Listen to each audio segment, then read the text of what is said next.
तर खेडच्या अलीकडे इथे बोरजचा टोल गेट आहे. इथून बघा 1 किलोमीटर त्यांनी अंतर दिलं आहे. 1 किलोमीटरवरती टोल नाका येईल. बोरज गाव म्हणतात हे. टोल अजून सुरू नाही झाला आहे. Ministry of road transport and highways, national highway authority of India NHAI.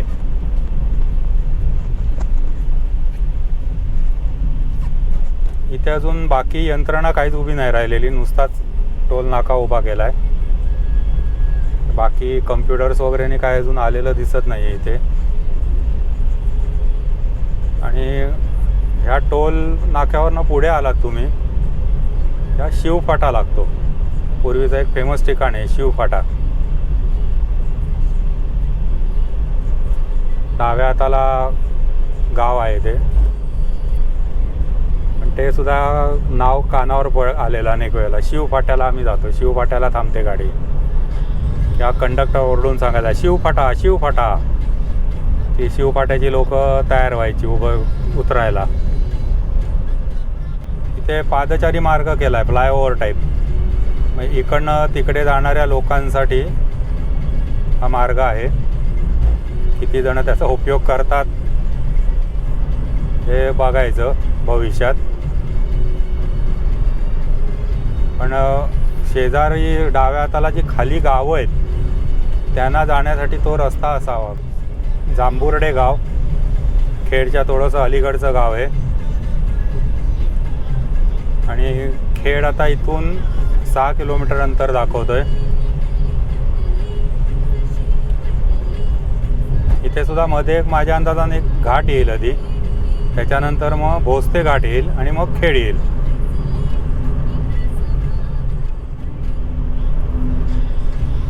इथे पहाटेच्या वेळी किंवा रात्रीच्या वेळी धुकं असतं, त्यामुळे अतिशय मस्त वातावरण फील होतं. आत्ता आपण चाललो हा पूर्वीचा जुना रस्ता, आणि तिकडे उजव्या हाताला दिसतोय हा नवीन केलेला रस्ता. आणि हा आता भोसते घाट इथून सुरू झाला. भोसते घाटात सुद्धा आपल्याला थांबायला मिळालं तर बघूया, तिथून ड्रोन शॉट घेता येतात काय. भोसते घाट उतरून खाली आला की खेड शहर सुरू होतं. तसं बघायला गेलं तर खेड म्हणजे भरणा नाका. मूळ खेड शहर हे भरणा नाक्यातनं आतमध्ये डावीकडे आपण जे खेड म्हणतो आत्ता, हे खेडचा भरणा नाका जो हायवेला आहे. पूर्वी तो सुद्धा अगदी छोटीशी वस्ती असलेला भाग होता.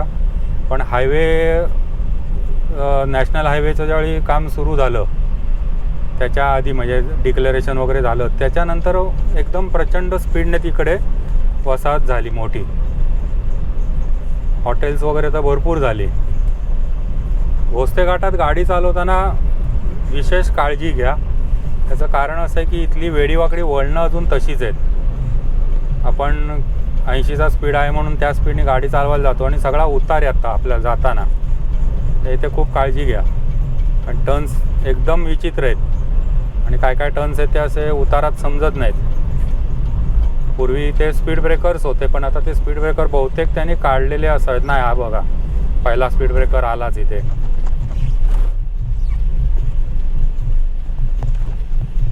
स्पीड ब्रेकर ठेवलेले आहेत आणि ते आवश्यकच आहेत, कारण घाटाला उतार भरपूर आहे या, आणि वळणं आहेत. पुढेचं आता वळण तुम्हाला दाखवतो की ते एकदमच शार्प आहे, बेकार वळण आहे. बऱ्याच जणांचे तिथे अपघात झालेले आहेत. आणि ट्रकवाले वगैरे धडधड धडधड धडधड करत जातात खाली. ते काय कोणाची परवाच करत नाहीत. आणि त्या वळणावरती अचानक जे एकदम जवळजवळ यू पिन बेंड म्हणतो त्या टाईपचं आहे, तिथे गाडी कंट्रोल होऊ शकत नाही. इथे आता स्पीड ब्रेकर तर भरपूर घातले आहेत बघा. माझ्या अंदाजाने 10 स्पीड ब्रेकर तरी असतील इथे.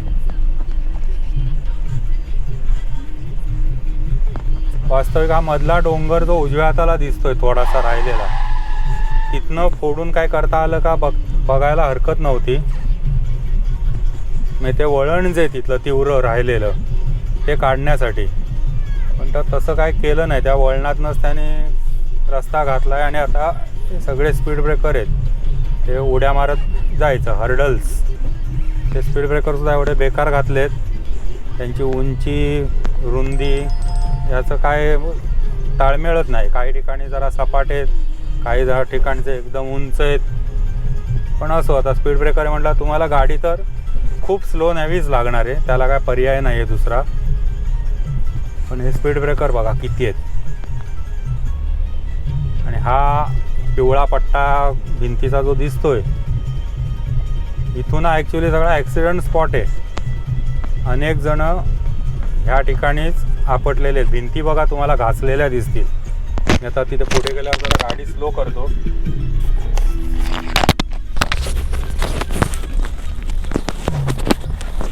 इथे बघा आता डाव्या हाताची भिंत बघा सगळी घासलेली आहे. अनेक जण त्याच्यावर घासत गेलेले आहेत, ॲक्सिडेंट झालेले आहेत. हे पुढे बघा, आता पुढे तर हा कॉर्नर आणखीन आहे. तिथे आपले टायर लावून ठेवलेत, त्याच्यावर डायरेक्ट असा कोण आपटू नये म्हणून. पण एवढी मोठी वाहनं स्पीडने आल्यानंतर काय ते टायर तरी किती टिकणार आहेत.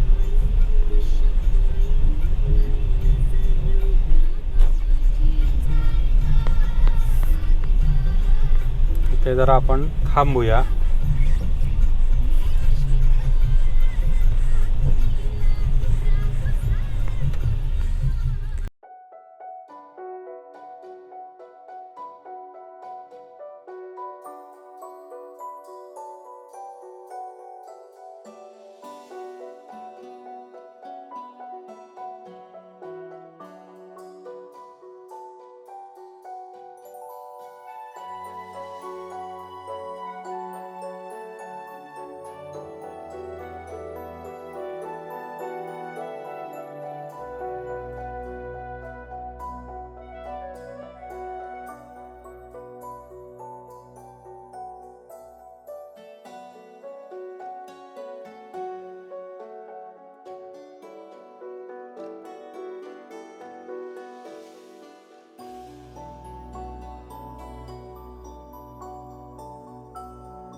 मध्येच एक ऑरेंज कलरची फुलं दिसली, कसलं झाड आहे माहिती नाही.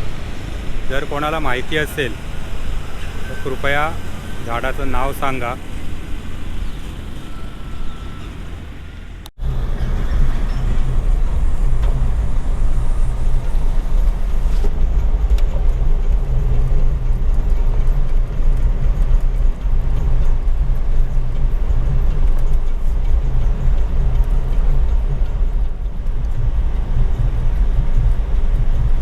भोसले घाट संपल्यावर लगेचच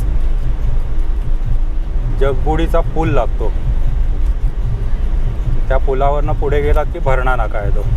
इथून अजून बघा टू व्हीलरवरनं जाणारी लोक आहेत,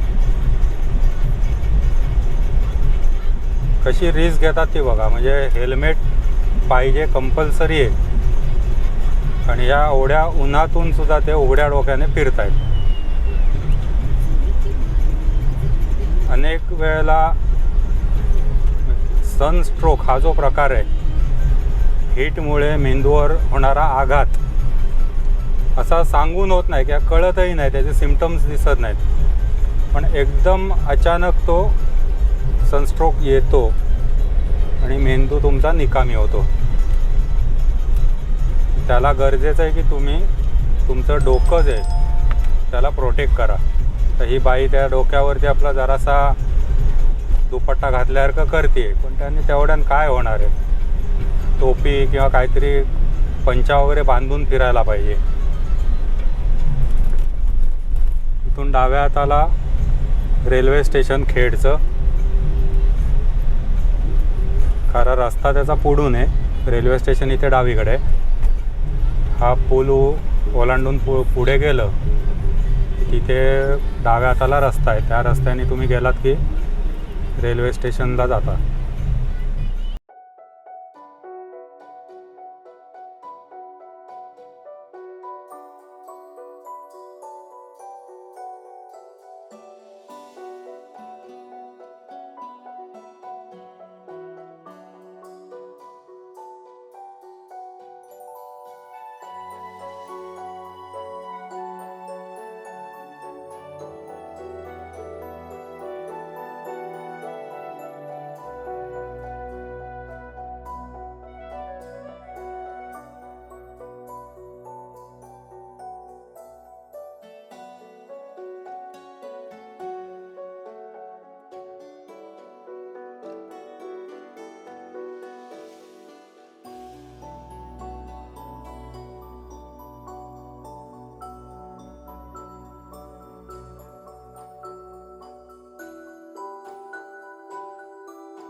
हा पहिलाच पूल बघा, भरणा नाकाच्या अलीकडचा पूल.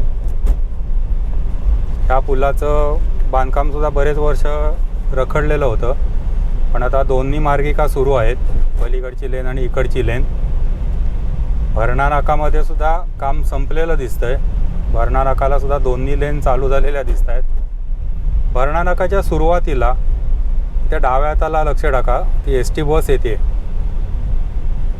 हा जो रस्ता जातो डावीकडे, सर्व्हिस रोड गेला आहे, त्याने तुम्ही खेड भरणा नाकाचं जे शहर आहे छोटंसं, तिथेही जाऊ शकता. तिथून खेडचं मुख्य शहर आहे त्या शहरात जाऊ शकता आणि इथूनच पुढे तुम्हाला गुहागर वगैरे साईडला सुद्धा जाता येतं.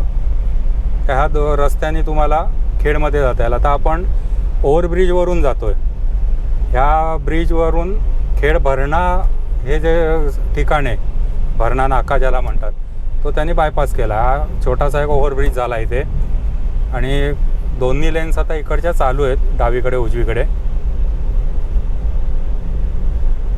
भरणा नाक्याला पूर्वीची वस्ती, अगदी तुरळक वस्ती, मला अजूनही आठवतं आहे. अगदी लहान असताना वगैरे आम्ही ज्यावेळी मुंबईला गेलो होतो त्यावेळेला बऱ्याचदा रात्रीचा प्रवास असायचा. तर इथे शुकशुकाट असायचा भरणा नाकाला, काहीच नाही, एखाद दुसरं टपरं, बाकी काही नव्हतं. पण जसजसं मुंबई गोवा ट्रॅफिक वाढायला सुरुवात झाली तसं ह्या भागाला महत्त्व आलं आणि मग इथे लोकांनी जागा घेऊन दुकानं, घरं वगैरे बांधून एक मोठी वसाहत इथे झाली. हे जसं आज खेड शहर आहे तसंच खेड भरणा नाका आहे. बऱ्यापैकी मोठी वसाहत आता इथे पण झालेली आहे आणि अशी सगळी ती रस्त्याच्या शेजारून पसरत पुढे गेली. आता हे फागेवाडी वगैरे हा सगळा एरिया दिसतोय, हे काही नव्हतं पूर्वी. सगळा मोकळा माळरान आणि शुकशुकाट असायचा. पण आता इकडे बघा, हे पुढपर्यंत सगळा घर, बिल्डिंग्स वगैरे झाल्या, अपार्टमेंट नवीन होताना दिसत आहेत.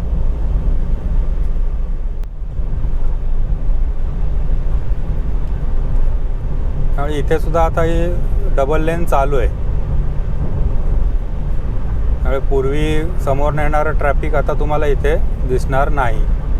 तुम्ही एक लेन पकडून सावकाश जाऊ शकता. माझे व्हिडिओ जर आपल्याला आवडले असतील तर शेअर करा, लाईक करा. चॅनलला सबस्क्राईब केलं नसेल तर सबस्क्राईब करा. तसंच आपल्या मित्रपरिवारामध्ये माझ्या चॅनलबद्दल माहिती सांगा, त्यांनाही शेअर करायला सांगा, सबस्क्राईब करायला सांगा.